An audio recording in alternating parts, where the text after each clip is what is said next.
A 2-year-old girl vanishes without a trace from her front yard. No cries for help, no signs of a struggle. Yet years later, the question remains: what happened to Myra Lewis? Today, we're diving deep into the chilling mystery of Myra Lewis's disappearance. We're examining the facts, the theories, and the unanswered questions that still haunt this case. Myra Lewis was born on November 13th of 2011 in Camden, Mississippi, to her parents Erica and Greg Lewis. Not much is known about the relationship between Erica and Greg, but they were married with 3 or 4 children. During my research, I was able to verify that Myra had a younger sibling and an older sibling, but I'm unsure if there were any other children in this family. Myra's mother, Erica, always wanted to be a stay-at-home mom and focus on her family, and with that being the motive, she fell in love with the man she thought could provide her with this type of lifestyle, Greg Lewis. Now, Greg Lewis was a star athlete.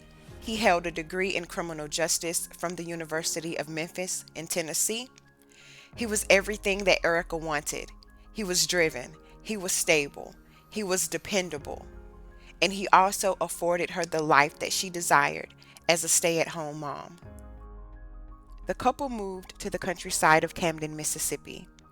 They were neighbors with Greg's father, who lived across the street from them.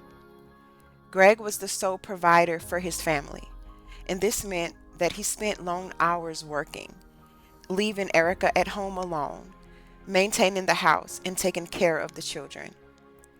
Erica would sometimes visit her father-in-law across the street so that she could have a little break while the kids spent time with their grandfather. The family appeared to be a regular, happy, lower middle class family, but they did suffer some financial issues. These financial hardships led to Erica being charged with welfare fraud. Erica had been unlawfully receiving food stamps from the government to feed her family.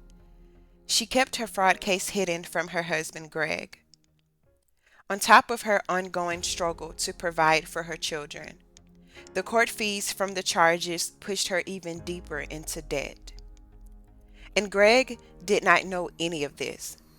He was working long hours to provide and thinking he was making ends meet for his family. Greg continued to work full-time while Erica managed the household, and together they welcomed another baby after Myra. While every child is a blessing, it's important to consider the quality of life that child will have. Bringing another baby into an unstable situation only adds to the challenges. I understand that life happens, but after the first, second, or even third child, there comes a point in time where lessons must be learned. It's crucial to strive for a better, more stable life before making the decision to grow your family further. Get your birth control and use protection, and keep it pushing. On March the 1st of 2014, 2-year-old Myra was playing outside in the front yard of her home with her older sister. The yard was fenced off with a gate that allowed people to enter and leave the property. Around 10 or 11 a.m., Erica needed to run to the store to pick up a few things. As she walked past the girls playing outside, she told them to go inside with their dad because no one was outside to watch them. At the time, Greg was inside of the home caring for their 1-month-old baby. Erica instructed the girls to go inside and asked their dad to make them some breakfast. After speaking with the girls, Erica did not make sure they went inside. Instead, she drove off, assuming that they would follow her instructions. In my opinion, getting in the car and driving off without making sure that 2-year-old Myra and her sister made it inside is deeply concerning. However, if you have been around parents who don't closely monitor their children, you will know that some parents assume, even with kids of a young age, that they naturally know what to do and what not to do. Unfortunately, this kind of neglectful mindset is normal to some people. But moving forward, Greg says that the older sibling came into the house and said that 2-year-old Myra left with her mom. Over 4 hours passed, with Erica assuming that 2-year-old Myra was with Greg, and Greg assuming that 2-year-old Myra was with Erica. These two parents did not communicate at all that day until Erica returned home from her store run at 3 p.m. As Erica was putting away groceries, she asked Greg where Myra was. It was at that moment they realized the mistake they both made. No one could account for 2-year-old Myra's whereabouts. Desperate to find her, Greg left on his ATV with the two family dogs, hoping they would be able to track her scent if he couldn't find her himself. He conducted a thorough search of the area, but found no sign of 2-year-old Myra. When he returned home without Myra, the family immediately called 911 for help. Law enforcement responded with full force, launching a search for Myra.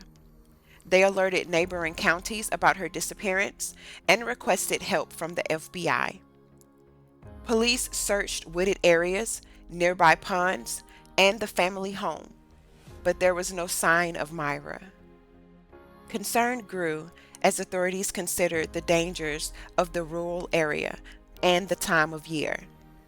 With temperatures dropping and wildlife in that area, the elements could have posed a serious threat to a 2-year-old child. However, another chilling possibility remained. Someone may have taken 2-year-old Myra. After hours of searching, police found nothing. No shoes, no hair barrettes, no clothing, no trace of Myra. With no leads and growing concern for her safety, authorities issued an Amber Alert for the missing 2-year-old girl, hoping that it would generate new information that could bring her home. There were a few sightings of Myra in Memphis, Tennessee. 3 people called police to say they saw Myra at a hotel named Discovery Inn. The tipsters were a teacher and an employee of that hotel. Police followed up on the tips, and they realized that the child located at the hotel was not 2-year-old Myra. A week after Myra's disappearance, police would bring their focus back to the home of Greg and Erica Lewis. During the initial search of the home, police located several shotguns and hunting rifles. But let's not forget the family lived in Mississippi. If you know anyone from the countryside, this is not uncommon. Police also found homemade ammo for the weapons, but again, this is not uncommon to the people who live in these areas. It's somewhat similar to moonshine. Is it illegal? Yes. But is it common in the southern areas of the country? Yes. I'm not saying that it's right, but it is common. And also, let's not forget that Greg has a degree in criminal justice, so that was suspicious to investigators. And let's not forget Erica's secret, her pending fraud charges. But Erica had another secret. She was a convicted felon. I was unable to verify what her felony was for, but when police discovered this, they arrested her. And this was just 2 weeks after Myra's disappearance. Felons are not allowed to reside with any weapons, so Erica was put in jail due to the shotguns and hunting rifles that police found in her and Greg's home. This is awful, right? Erica's 2-year-old daughter is missing, and she is put in jail due to her husband's firearms. But things do get worse. Police deemed the home of Erica and Greg as unlivable, and their children were removed from the home and placed with Child Protective Services. After all of this, the family slowly began to lose trust in the police. They didn't understand why the police were targeting their family instead of searching for their child.